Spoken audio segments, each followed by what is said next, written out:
நம்மளுக்கு சளி பிடிக்கும். சரி ஓகே. ஆனா கடலுக்குமே சளி பிடிக்குது. நம்ப முடியுதா? இல்ல தானே! அதான் இது இந்த வீடியோல சொல்றேன். இது என்ன அப்படின்னு பார்த்தோம்னா, இப்ப நம்மளுக்கு ஏன் சளி பிடிக்குது அப்படின்னு டாக்டர் கிட்ட அட்வைஸ் செய்யும்போது, என்ன சொல்றாங்கன்னா, நம்மளோட பாடி டெம்பரேச்சர் வந்து அதிகமாகும். அதனால வந்து சளி பிடிக்கும் அப்படின்ட்டு ஒரு நெறைய டாக்டர்ஸ் வந்து சொல்ற கருத்து. சரி, இத அப்படியே வந்து எர்த்குள்ள கம்பேர் பண்ணுவோம்.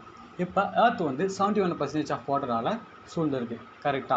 இப்ப நம்ம குளோபல் வார்மிங் வந்து கம்பேர் பண்ணுவோம். இப்போ குளோபல் வார்மிங் வந்து புவி வந்து வெப்பமடையுது. நம்ம பூமி வந்து ஹீட் ஆக கடல்ல இருக்கிற பாசிகள், அதாவது சின்ன சின்ன பாசி அதெல்லாம் என்ன ஆகுதுன்னா, ஏத்த டெம்பரேச்சர் கெடச்சிரும் வளர்றதுக்கு. இப்போ நம்ம வீடு போல குளத்த போய் பார்க்கும்போது ஃபுல்லா பாசியால இருக்கும். அதே போல தான் கடல்லுமே இந்த சின்ன சின்ன தாவரங்களுக்கு வந்து இது சத்து கெடச்சிரும் ஏத்த டெம்பரேச்சர். அதனால அது ஃபுல்லா வளர்ந்து கிரே, கிரீன் அப்படின்ற கலர்ல வந்து இந்த சளி வந்து ஃபார்ம் ஆகிருக்கும். நீங்க எங்கேயாவது ஒரு லாங் டிரைவ் இல்லைனா ஒரு ட்ரிப்புக்கு போகணும்னு ஆசைப்படுறீங்களா? அப்போ நான் சொல்கிற பிளேஸை ட்ரை பண்ணி பாருங்கள். இது எங்கே அப்படின்னு பார்த்தோன்னா கோவாவில் இருக்குது. கோவாவில் தூத்சாகர் அப்படின்ற ஒரு வாட்டர் ஃபால்ஸ் இருக்குது. இந்த வாட்டர் ஃபால்ஸோட ஸ்பெஷாலிட்டி என்னன்னா, டாப் 100 ஃபால்ஸ் வேர்ல்டு ஓவரில் இதுவும் ஒரு பொசிஷனை ஆக்குபை பண்ணிருக்கு. இது வெளிஞ்சு வர்றது அருவி கொட்டும்ல, அது வெளியிருந்து பார்க்க இது பால் வந்து கொட்டுற மாதிரி இருக்கும். அந்த மலைக்கு நடுவில் பால் வந்து கொட்டுற மாதிரி இருக்கும். அதனால தான் இதுக்கு வந்து ஒரு பேர் வச்சுருக்காங்க. ஹிந்தியில் வந்து பாலுக்கு தூத், அதனால தூத் சாகர் அப்படின்னு சொல்லிட்டு இந்த அருவிக்கு வந்து ஒரு பேர் வச்சுருக்காங்க. இது எங்கே இருக்குது அப்படின்னு பார்த்தா, பனாஜிலிருந்து 60 கிலோமீட்டர் போயிட்டு அங்கே கோவாக்கும் கர்நாடகாவும் இருக்க பவுண்ட்ரியில் மெல்லன் நேஷ்னல் பார்க் அப்படின்ற ஒரு இடம் இருக்குது. அதுக்குள்ளே தான் இந்த ஃபால்ஸ் வந்து இருக்குது.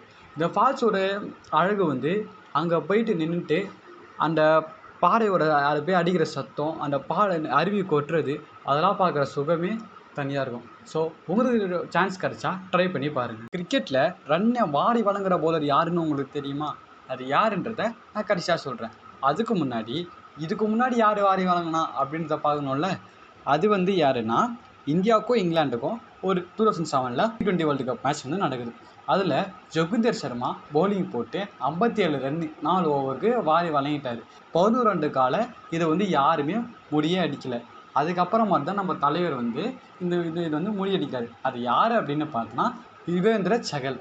அவர் தான் வந்து 2018 சவுத் ஆஃப்ரிக்காவுக்கு எதிராக 4 ஓவர் போட்டு 64 ரன்னு கொடுத்து ரன்னை வாரி வழங்கி ஒரு விக்கெட்டுமே எடுக்காமல் வாரி பவுலர் சகல் தான். அவர் இன்னும் வரைக்கும் அந்த ஃபர்ஸ்ட் பொசிஷனில் வந்து இருந்திருக்காரு இந்த மோசமான ரெக்கார்டில். இப்போ சொல்லுங்கள், ரன்னை வாரி வழங்குறது யார்? இன்னும் நம்ம டீமில் வர இருக்கார் அவர். பெண்களுக்கு அதிக முன்னேற்றம் தர மாநிலம் எது அப்படின்னு பார்த்தோம்னா தமிழ்நாடு தான். எனக்கு திட்டாதீங்க.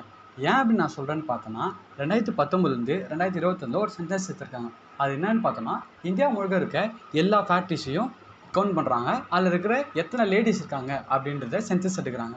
அப்படி எடுக்கும்போது 38,837 ஃபேக்ட்ரிஸ் இருக்குது இந்தியாவோட. அதில் 15,80,000 பெண்கள் வாழ போகிறாங்க இந்தியா முழுக்க. ஆனால் தமிழ்நாட்டிலேருந்து மட்டும் 6,80,000 பெண்கள் வாழ போகிறாங்க. 43% நம்ம தமிழ்நாடு பெண்கள் வந்து அதில் வந்து கான்ட்ரிபியூட் பண்ணுறாங்க. இது மட்டும்தானா அப்படின்னு பார்த்தா, பல ஸ்டார்ட் அப் பிஸ்னஸ்ஸு, குழுக்கள், சீட்டு அதெல்லாம் போட்டு நம்ம தமிழ்நாடு மாநிலத்தை 2வது இடத்துல நிப்பாட்டிருக்காங்க. அதாவது ஸ்டார்ட் அப் பிஸ்னஸில். சரி, இதுதான் ஏன் அப்படின்னு பார்த்தோன்னா, தமிழ்நாடு கவர்மெண்ட் கொடுக்குற சப்போர்ட் மூலிமா மட்டும்தான் இது வந்து இவ்வளோ அளவு சாத்தியமாச்சு. முன்ன மாதிரி இல்லாமல் இப்போ வந்து employment opportunity both male and ஃபீமேலுக்கு 2 பேருக்குமே ஈக்குவலாக போய் சேர்றதுக்கு நம்ம தமிழ்நாடு ஒரு எக்ஸாம்பிள். உலகத்திலேயே ஒரு ஆண் உயிரினும் குட்டி போடுன்றதை நம்ப முடியுதா? அது எது அப்படின்னு பார்த்தோன்னா கடற்குதிரை. இந்த கடற்குதிரை என்ன பண்ணும் அப்படின்னு பார்த்தோன்னா, இல்லை பெண் கடற்குதிரை இருக்குல்ல, அது வந்து முட்டையை போட்டு இந்த ஆண் குதிரையோட பாக்கெட் மாதிரி அதுக்கு ஒரு ஸ்ட்ரக்சர் இருக்கும். அது உள்ளே எடுத்துகிட்டு போயிட்டு வச்சிடும். இதை வச்சோடனே இந்த ஆண் குதிரை தான் என்ன பண்ணுன்னா, 9லேருந்து 25 நாட்கள் வந்து அதை பத்திரமா அது பாக்கெட்டுக்குள்ளேயே வச்சு அதை வந்து பத்திரமா அது பொறிச்சு வர வரைக்கும் பார்த்துக்கும். பார்த்துட்டு அதுக்கப்புறமாட்டு அந்த குட்டிகளை வந்து வெளியிட்டு கடலில் வாழ்கிற எல்லாரோட அந்த லைஃப் ஸ்டைல் ஆக்டிவிட்டீஸ் எல்லாமே வந்து அதை சொல்லிக் கொடுக்கும். அதனால தான் உலகத்திலே இருக்க எல்லா உயிரினும் கம்பேர் பண்ணும்போது கடற்குதிரை வந்து குட்டி போடுறது அப்படின்ட்டு எல்லாரும் சொல்கிறாங்க. இந்த 1 மினிட்ல விளக்கணையில் படித்து ஒருத்தர் ஐஏஎஸ் ஆனந்த சொன்ன ஸ்டோரியை வந்து பார்ப்போம். இது யார் அப்படின்னு பார்த்தோன்னா, அஸ்மன் ராஜ் என்ற பீகாரில் ஒரு யங்ஸ்டர் இருக்கார். இவர் வந்து கிருஷ்ணாலி வழக்கில் தான் இவரோட ஸ்கூல் ஸ்டடீஸை வந்து முடிக்கிறாரு. இவர் ஸ்கூல் ஸ்டடீஸை முடித்த உடனே என்ன ஆகுதுன்னா, அவங்க அப்பாவுக்கு வந்து உடம்பு சரியாமல் போயிடுது. அவர் வந்து பெட் ரெஸ்ட் ஆகிட்டார். இவங்க அம்மா மட்டும்தான் ஒரு ஸ்கூலில் வந்து டீச்சராக வேலை பார்த்து இவங்க வந்து அவங்க தனியூராக அவங்க ஃபேமிலி வந்து ரன் பண்ணிட்டு வராங்க. இவர் வந்து இந்த டைமில் வந்து அவரோட காலேஜை வந்து முடிக்கிறார். இவர் தான் அவங்க வீட்டில் வந்து ஒரு மூத்த பையன். முடிச்சுட்டு மெரின் இன்ஜினியரிங் படிக்கிறாரு. மெரின் இன்ஜினியரிங் கப்பலில் வந்து 6 மாதம் வேலை, அப்புறம் 3 மாதம் லீவ் விடுவாங்க. அந்த 3 மாதம் லீவில் தான் இவருக்கு வந்து என்ன பண்ணலாம் அப்படின்னு யோசிக்கும்போது ஐஏஎஸ் எக்ஸாம் எழுதலாம் அப்படின்னு யோசிச்சு இந்த 3 மாதத்தில் ஐஏஎஸ் எக்ஸாமை ப்ரிப்பேர் பண்ணி ஃபஸ்ட் அட்டம் எழுதுறாரு. அதை வந்து ஃபஸ்ட்டு ஸ்டேஜ் வந்து பாஸ் பண்ணிடுறாரு. ஆனால் செகண்ட் ஸ்டேஜ் அவரால் பாஸ் பண்ண முடியல. திருப்பி 2018 வந்து திருப்பி அட்டம் போகிறாரு. அதில் வந்து இதாகிறாரு, சப்டிவிஷனல் மேஜிஸ்ட்ரேட் ஆகிறாரு. பேர்ட்ஸ்குள்ளே இருக்க லவ்வை பற்றி கொஞ்சம் தெரிஞ்சுப்போமா? இதில் வந்து ரெட் ஹார்ன் பில் அப்படின்ற ஒரு வகையான பறவை இருக்குது. இந்த பறவை என்ன பண்ணோன்னா, ஆண் பறவை பெண் பறவை இருக்கா. இப்போ பெண் பறவை குட்டி போகிற சமயத்தில் ஒரு பேய் பொந்துக்குள்ளே போயிட்டு உக்காந்துக்குமா. உக்காந்துட்டு அது வந்து முட்டையிடுமா. இதோட முட்டையை வந்து உடும்பு, கீரி இந்த மாதிரி உயிரினங்கள் வந்து இந்த முட்டை வந்து அது ரொம்ப பிடிக்குமா. அப்படின்ட்டு இந்த முட்டையெல்லாம் எடுத்து சாப்பிட்ருமா.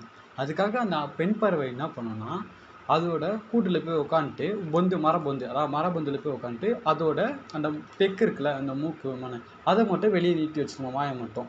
அதுக்கப்புறம் எச்சால் அது ஃபுல்லாக அந்த என்ட்ரன்ஸை ஃபுல்லாக மூடிடுமா. மூடிட்டு அது வந்து குட்டி போகிற ப்ராசஸ் வந்து இறங்கணும்.